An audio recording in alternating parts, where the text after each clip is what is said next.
concise history of Prophet Muhammad sallallahu alaihi wasallam.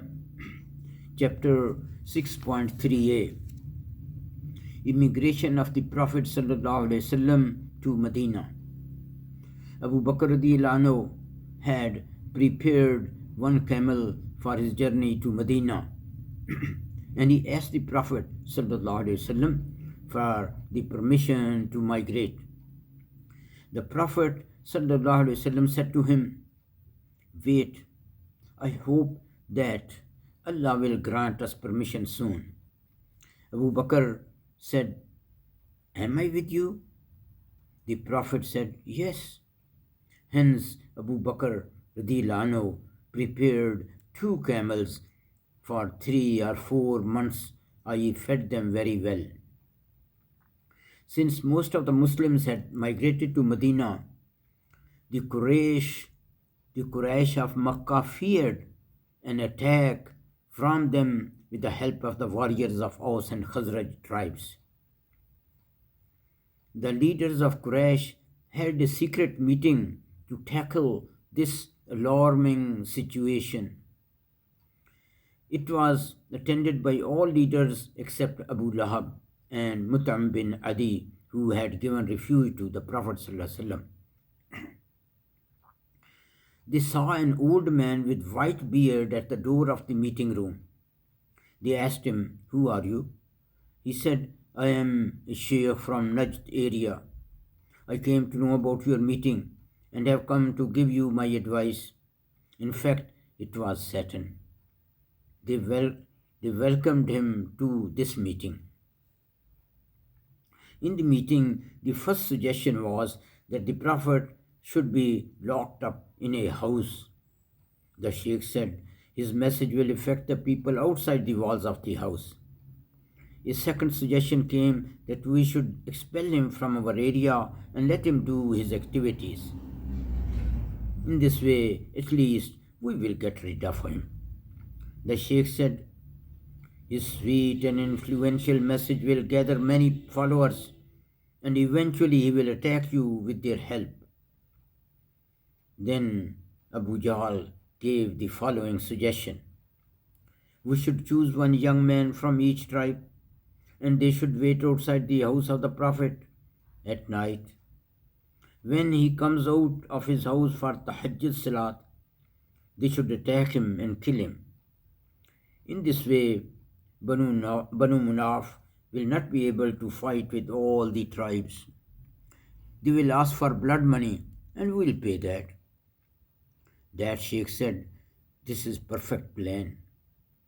Allah said about this meeting in Quran, وَإِذْ يَمْكُرُ بِكَ الَّذِينَ كَفَرُوا لِيُثْبِتُوكَ أَوْ يَقْتُلُوكَ أَوْ يُخْرِجُوكَ وَيَمْكُرُونَ وَيَمْكُرُ اللَّهُ وَاللَّهُ خَيْرُ الْمَاكِرِينَ.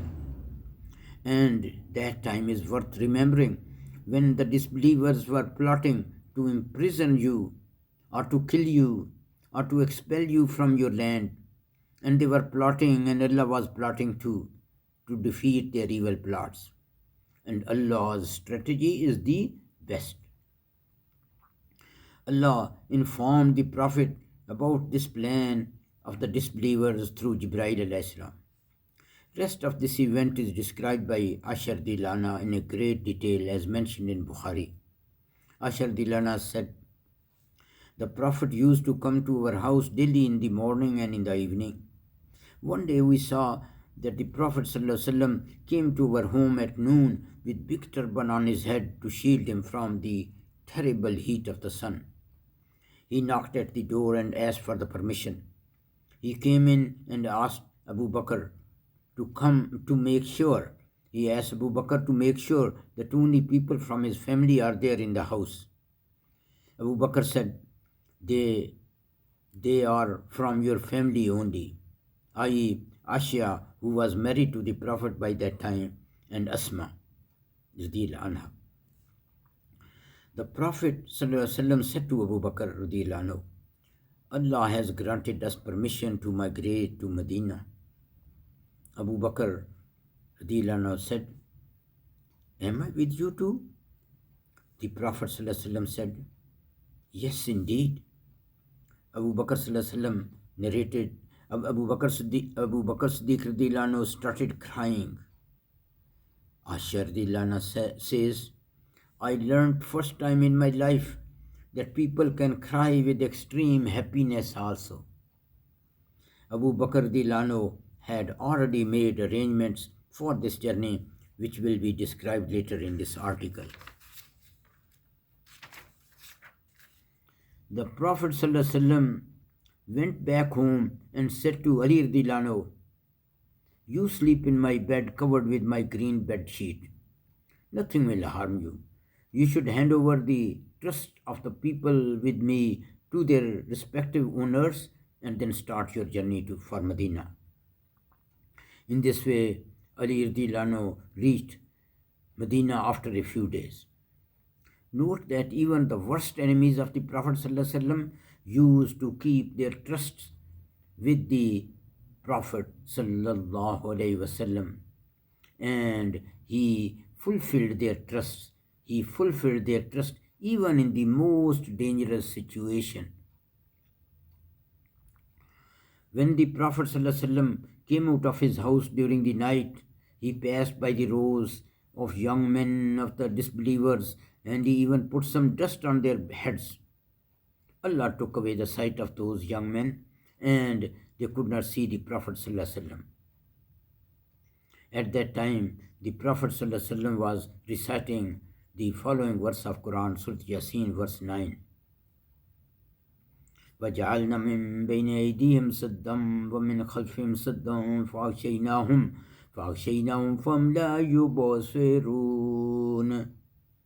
And we have put a barrier in front of them and a barrier behind them. So we covered them, hence they cannot see. On the midnight of 27th Safar of 14th year of prophethood, the Prophet ﷺ went to the house of Abu Bakr radiallahu anhu. Then he and Abu Bakr came out of a window of the house and started journey to southward from Makkah, although Madina is situated north of Makkah. After traveling a few miles, they reached Cave Thawr. When Ali radiallahu anhu woke up in the morning, the young men of disbelievers were wonderstruck. They asked Ali, Where is the Prophet? He said, I don't know. They harassed Ali for a short while, then released him.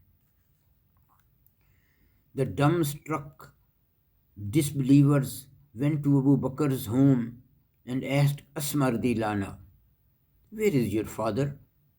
She said, I don't know. Abu Jahl slapped her on her face, and her earring fell down. Now the disbelievers announced a reward of 100 camels for the person who will bring Prophet and or Abu Bakr radiallahu anhu dead or alive. This is in Bukhari. When the Prophet and Abu Bakr reached the cave Saur, Abu Bakr radiallahu anhu went inside the cave and cleaned it and closed some holes in it with pieces of clothes he was wearing. 2 holes were left. He put his feet on them and requested the Prophet ﷺ to come into the cave. The Prophet ﷺ went to sleep in the lap of Abu Bakr radiallahu anhu. In the meanwhile, something stung the foot of Abu Bakr, but he did not move even slightly, lest the Prophet ﷺ woke up. The tears from Abu Bakr's eyes fell on the Prophet, which woke him up. The Prophet ﷺ asked Abu Bakr, What is the matter with you? He said, Something has stung me. The Prophet ﷺ put some saliva from his mouth on his foot and it immediately healed. They spent Friday, Saturday, and Sunday in the cave. Allah granted this unique opportunity to Abu Bakr to benefit from the Prophet and enhance his spirituality. Subhanallah. And enhance his spirituality exclusively during their 3 stay in the cave. No other companion has this privilege and honor. Allah mentioned Abu Bakr as companion of the Prophet in Quran, subhanallah. Surah Tawbah, verse number 40. Abu Bakr radiallahu anhu had made the following arrangements. Number 1, Abdullah bin Abu Bakr used to come to the cave in the darkness of the night to inform them about the news of Makkah. He used to return to Makkah before dawn as if he spent the night in Makkah. Number 2, as mentioned in Bukhari, Umar bin Fahira, a slave of Abu Bakr, used to bring his herd of sheep close to cave Saur during the night, and both of them drank milk of sheep as much as they could. He used to return to Makkah with his herd in the morning, and he made his herd follow a path which erases the footprints of Abdullah bin Abu Bakr. Number 3, Abdullah bin Uriqit was an expert of routes to take up a journey. He arrived with 2 camels on Monday night at that cave. He arrived with 2 camels on Monday night at that cave, Saur, since he was hired by Abu Bakr as a guide for the journey. Abu Bakr radiallahu anhu offered 1 camel to the Prophet as a gift. The Prophet ﷺ insisted and hence paid for it to Abu Bakr. Note that the Prophet did not even own 1 camel so far in his life. During their stay in the cave Saur, the disbelievers reached near the mouth of the cave during the search. Abu Bakr said to the Prophet ﷺ, "If they simply bend down and look, they will see us." The Prophet ﷺ said, "What do you think of the 2 whose third is Allah, who have Allah as helper?" In another narration, the spider made a web on the mouth of this cave. The disbelievers said to each other, "This web cannot be broken.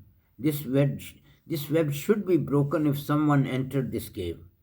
Hence, they went away from this cave. In fact, Allah can make use of any of His creatures the way He likes. Allah describes this in Quran, Surah Tawbah, verse 40. It does not matter if you do not help Muhammad sallallahu alaihi wasallam. Allah did help him when the disbelievers turned him out from his house. The second of the 2, when they were in the cave, Muhammad sallallahu alaihi wasallam said to his companion, Abu Bakr, said to Abu Bakr, "Don't be sad or don't be afraid. Indeed, Allah is with us." Then Allah sent down His calmness upon him and helped him with forces, that mean angels, which you did not see, and made the word or the plan of disbelievers low. And Allah's word or Allah's plan is supreme, and Allah is almighty, all wise. This topic will continue in the next presentation, inshallah. ربنا تقبل منا إنك أنت السميع العليم وتب علينا إنك أنت التواب الرحيم.